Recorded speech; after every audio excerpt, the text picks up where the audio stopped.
In terms of recognizability, it's cool to stick something on your music that people actually remember once they hear your song. A good thing is to use a hook. Another thing to go about it is to work with a vocalist or work with vocal samples. Now, how to add vocals to synths. That's going to be today's video. Are you ready? Let's go do it right now.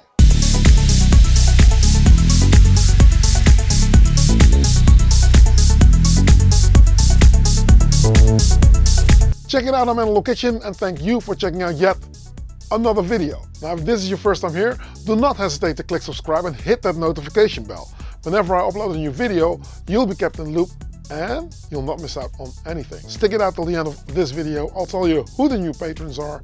I'll tell you all about the dance carousel. I make tunes and sometimes I want to add a vocal to it. Now I use vocal samples. It's cool to go on Splice and work your way around that kind of vibe, but you know, the problem with Splice is that a lot of people are going to go on Splice, and since everything is freely available, there's a gazillion records out there with the same sample. So in terms of originality, you would like to work your own tune. I work with a vocalist here in Holland called Babet.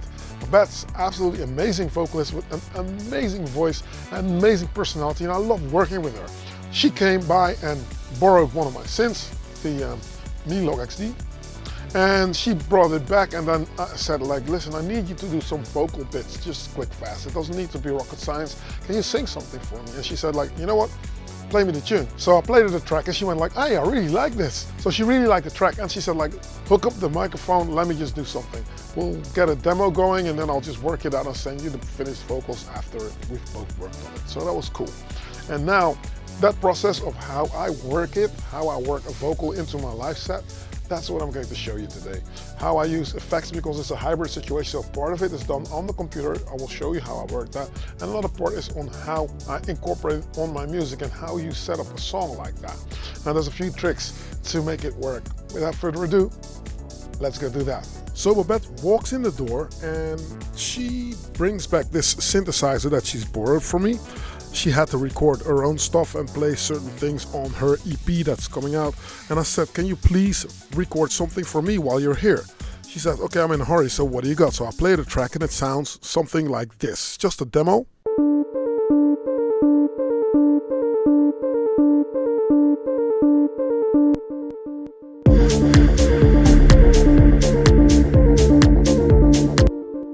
But for vocals, I need something different, so I played her a guide. Let's put this in cycle, and this sounds something like this.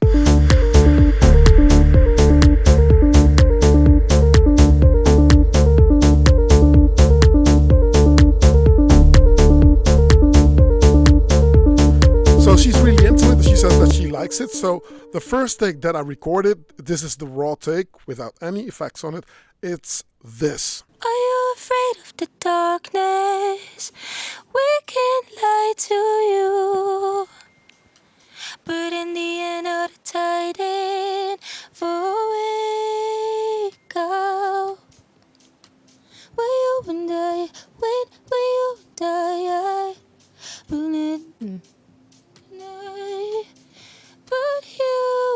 But you and I. She's getting more and more into the vibe, and I'm thinking this thing that she's singing right now, this can be a very good hook line. Something as a chorus without words, something that she's humming, but can still add some energy and adrenaline and emotion to the track. Now that she's really into the zone, she's like, okay, hit me again. I think I've got an initial idea of the words that I'm going to sing. This is going to be a raw demo take, but I will re-record the vocals in my place and I'll send them to you once I've got all the words done. But for now, let's make a workable audio file. Are you afraid of the darkness? In order for this vocal to work on a track like this, you have to produce it quite extensively. So I will go in, even though she sang it absolutely amazingly, still I will go in and I will use Melodyne first, because she sings a note, are you afraid of the darkness? And I will need it to be, are you afraid of the darkness? So I'll lower that note, I will bust it out, I will stick some delay and some reverb on there, and I will also auto-tune it, and then let's see how it sounds. Are you afraid of the darkness? Will you find my way back home? Ooh, that sounds absolutely sweet. Now let's see how it sounds in the music. Are you afraid of the darkness? Will you find my way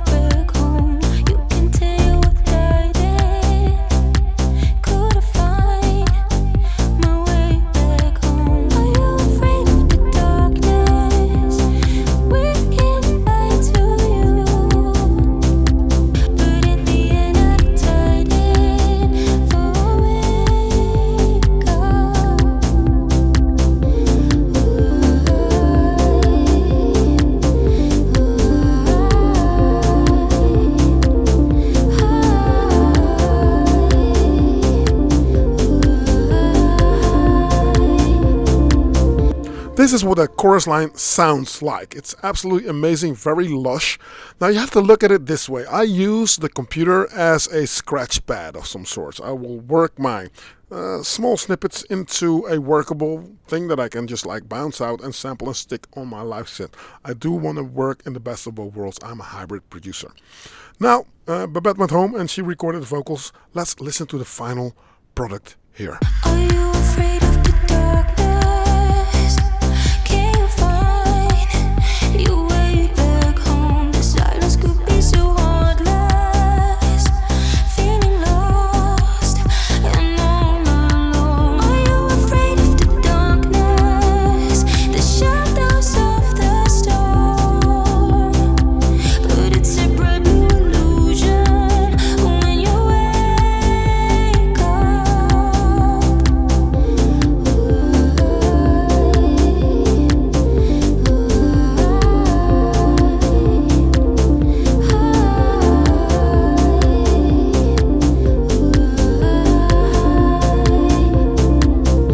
Now there's one thing to note. There's one thing that I did that I didn't tell you that is absolutely adamant for the way I work. If I use and record vocals for my MPC that I'm going to launch, I will never start before the measure. I start after the measure. So, are you afraid of the darkness? Because otherwise I'll get into trouble when I have to loop stuff. So we're here at the live set. I've incorporated the vocals on the track, and now I will show you how I work that track into a workable kind of vibe. The MPC Live is the brain of the operation. It sends out MIDI to the Octatrack Mark II. The Octatrack in turn sends MIDI to the black box. This controls the black box. This MIDI device right here. I got a Dave Smith Tetra here for poly duties. I've got a TG77 sitting there for poly duties, meaning polyphonic duties. The trusty subsequent 37. Then there's an Assets Box 3 here, taking care of things that come out of output 3 and 4 of the Akai, routed back into the Akai. So if you watch here, I've got the record input engaged. It's not recording anything. I could record anything, but what I've done is I set the record monitoring on, so whatever plays out of here goes through here. So there's a small routing right here, and that goes for the Tetra as well. It goes into the Octatrack and comes out of the stereo. So it saves up a lot of space on this small DM12 Midas mixer that we've got sitting right here. Another thing to note, when I play this track, I have an arpeggio coming from the Akai going through the Asset Box. There's the mini tire for bass. But I have sampled out of the TG77 here, which is beefed up DX7, if you will, Yamaha DX7, so it's all FM. And for the sound that I'm doing, Melodic Techno, FM basses are cool. So I've sampled a bass that's coming now from also the Akai to make it complicated. So there's bassline things here, but different things do different parts. Moving on to the next sequence page, I'm on track 11 now. So this is the 11th song that I have that's built out in different segments. The first one is very monotonous, goes in straight.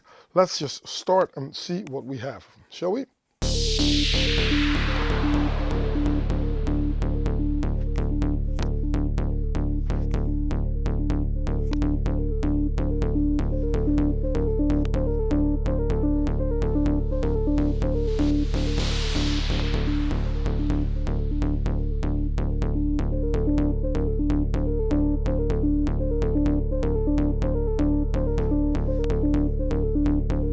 Build a little bit of suspense. Okay, come on.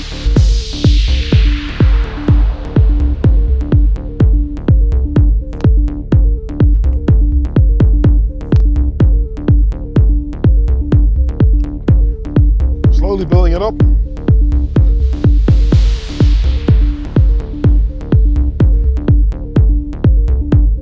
Track 2 and track 3 on the Octatrack are also drums. So we're gonna take out the kick and add the stuff in like this.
Filter up.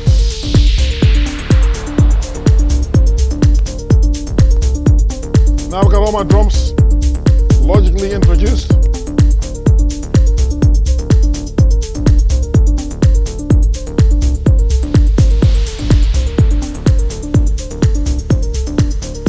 Now I'm going to do a bassline switch. The bassline is going to make a little bit more of a melodic impact now, going through different chords.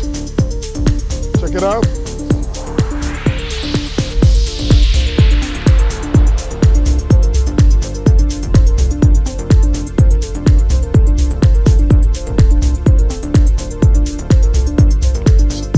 FM strings coming from the TG77 here. And I've got the send open, so it's sending effect signal into the DD7 delay out of the blue sky, black sky. Let's make a breakdown.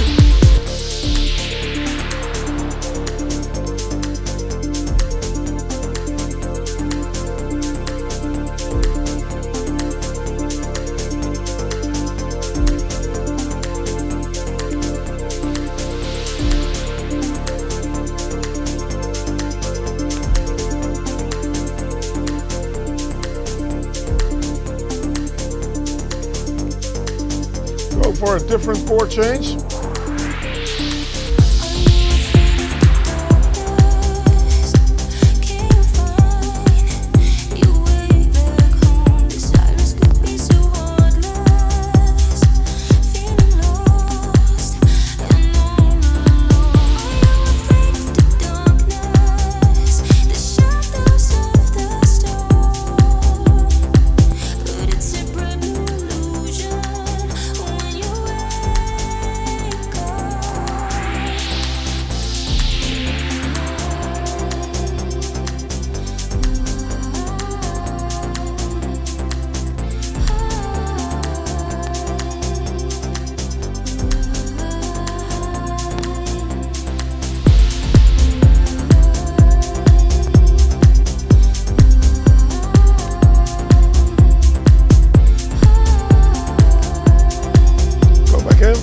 Play the vocal again.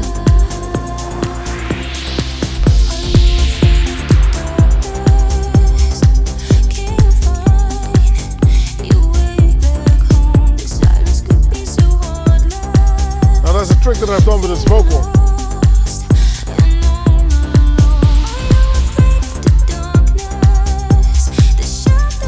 When you count along, 1, 2, 3, and so.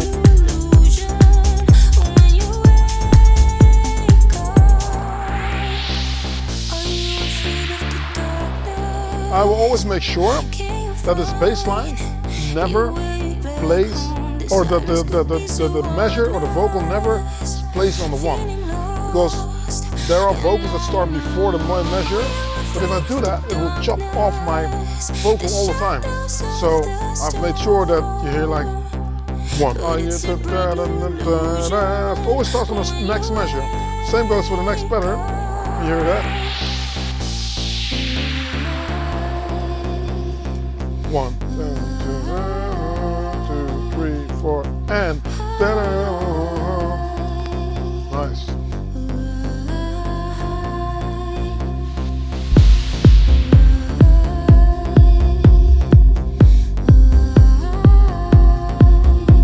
Cool. Let's go back in pattern 2 of the song.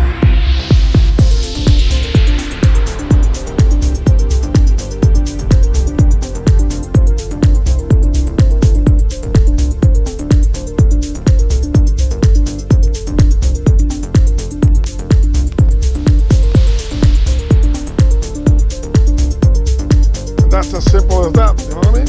So there's different elements that work, but first, as you saw, I built it up. So go back to the first one, kick out again. And this is your outro as well as your intro, you know what I mean? So first pattern, outro, intro, and then I can put the vocal here if I want to. So if I go out of here, voice, I can play the vocal that's not muted. Multiple things play. because if I go in, you see that there's one vocal here. This is the older vocal that we had in the beginning. The next is the... So now you see the point that I was making. I never start on the one. Also, because if I miss a groove, if I'm playing the groove, for instance, let's just do this, let's just wing it. Say I'm not sending clock from the Akai to the octatrack, but if I'm playing the octatrack solo, and I have to just like be on time.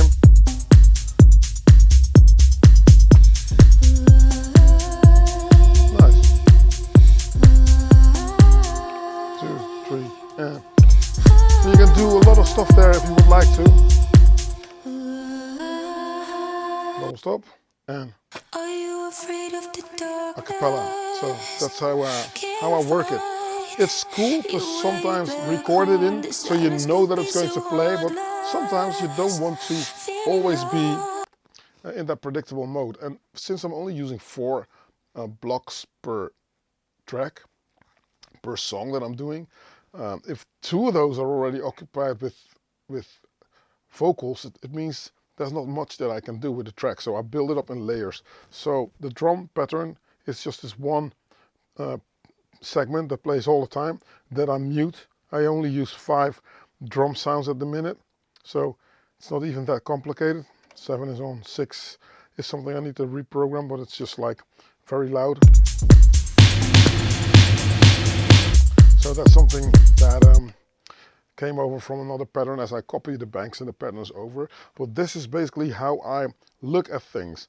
Now, obviously, this can act as a guide. I can map out the vocal and stick it here so that if I'm performing with the vocalist, if she shows up or she's at the same festival and she's like, oh, are you going to do our song? Are you going to do our song?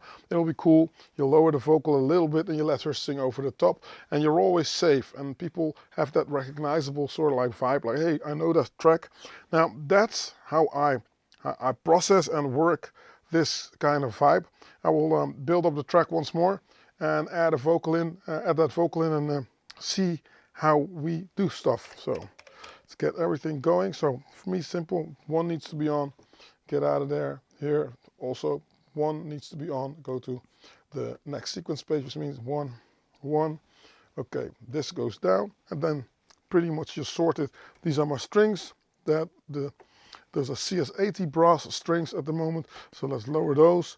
And then on the desk, the 2 red ones are the octatrack with the kick separately and the rest of the stereo. And then this is the Minotaur that's not playing at the moment. And this is the Akai, the stereo for the Akai MPC.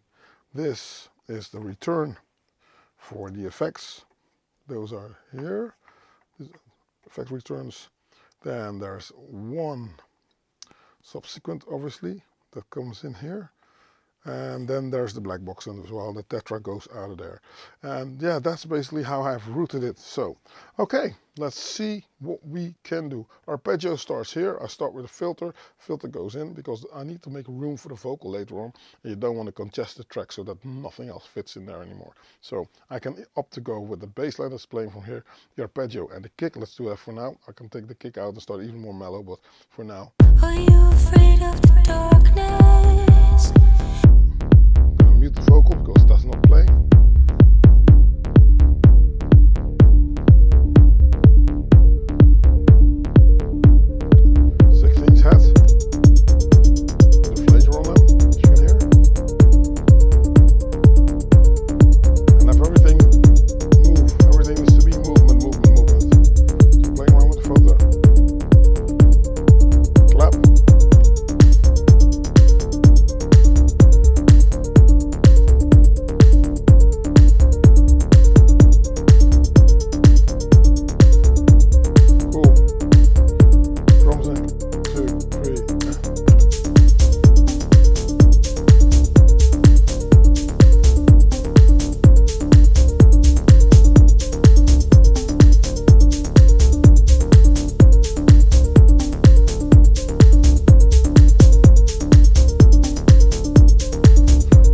Effects in, so we've got some atmospheric elements and a crash cymbal.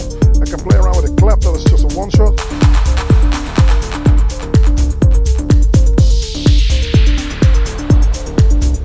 And this just revolves all the time, so it goes up, down, and it hits, it just goes down, and then in the middle there's some sort of a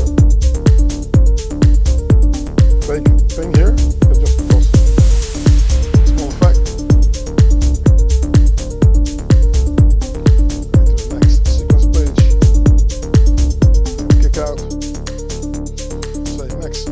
And I want to start now. 2, 3, and.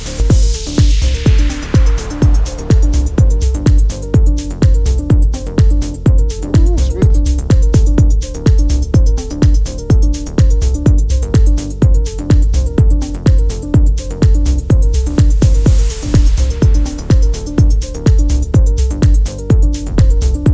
There's my hook.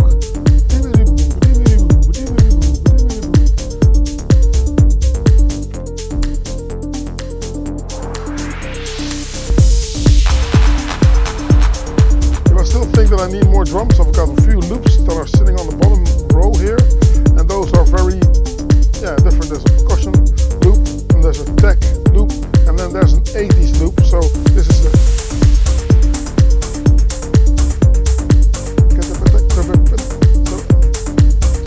so when everything is just like set, I'll just leave it there, and I can build up the track in the background, right? Play this different loop, this one out, that one in, play this.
Wind it down.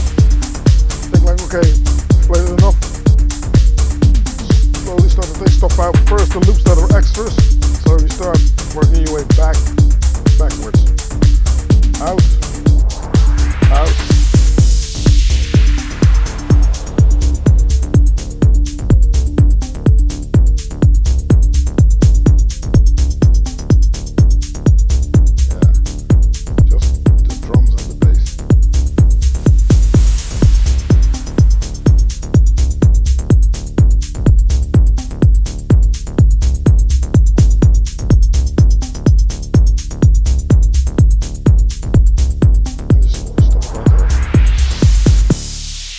I am very proud to say that that dance carousel that I invented a few months back is really going off. Now, what is it?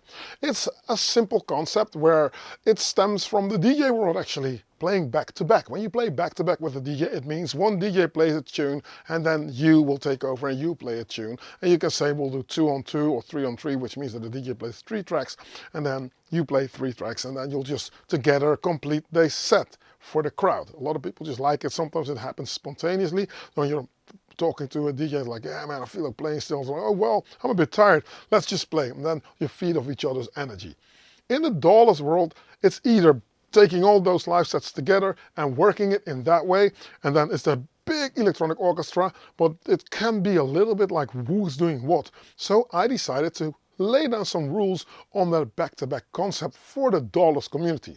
Hence, the dance carousel is what I called it. Now, how does it work? You make beats on your Dollar setup, and then I set an 8-bar sort of like loop because I didn't want people to go off and making all these overtures like 10 minutes long. So 8 bars, can be a little bit longer, of your own drums. You, Dollars producer, make your own drums. Then, as the song progresses, you'll do a hard switch on with your music or a bass line or whatever, some theme on top of your drums. That simple.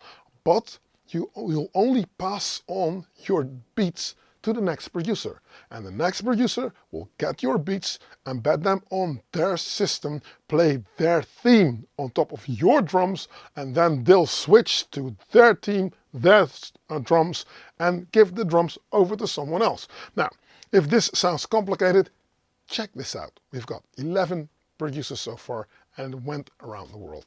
This is what it sounds like. There is no set beat in house music, and I would like to stress that.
that. That's absolutely what's going on. You can join Patreon and then hop onto Discord, because that's where these discussions take place, and that's where the dance carousel is happening. I'm absolutely stoked, and it looks absolutely amazing. Richard Bradshaw, Dylan Kanabiran, Miruka Z, Jay Allison, and Justin Despirito are new patrons following the whole vibe on patreon.com/NLOKitchen, and the bridge is going into Discord. I say it often. You see how powerful the Discord is. You can see it with the dance carousel and stuff. Well, this is the way I work vocals. This is the way I do it. I do it often. I do it in different vibes for different styles of music, but it boils down to the same thing, you know, just like get the vocal in, get the vibe going, try to record the vibe, and yeah, you know, do chunks instead of just trying to just do this whole thing, because you'll get irregularities within your recordings, and you would like to get like a cool vibe soon. It helps if the vocalist is skilled also. If not, you have to coach them. It's a lot of stuff that can happen, but those things you can get into. If you want to get close to me, Discord is the place, and Discord is connected to Patreon. Obviously, you won't be breaking the bank. Thanks for watching. Next week there's going to be another video. I'm NLOKitchen. Keep checking out this space, and I'm out. Peace.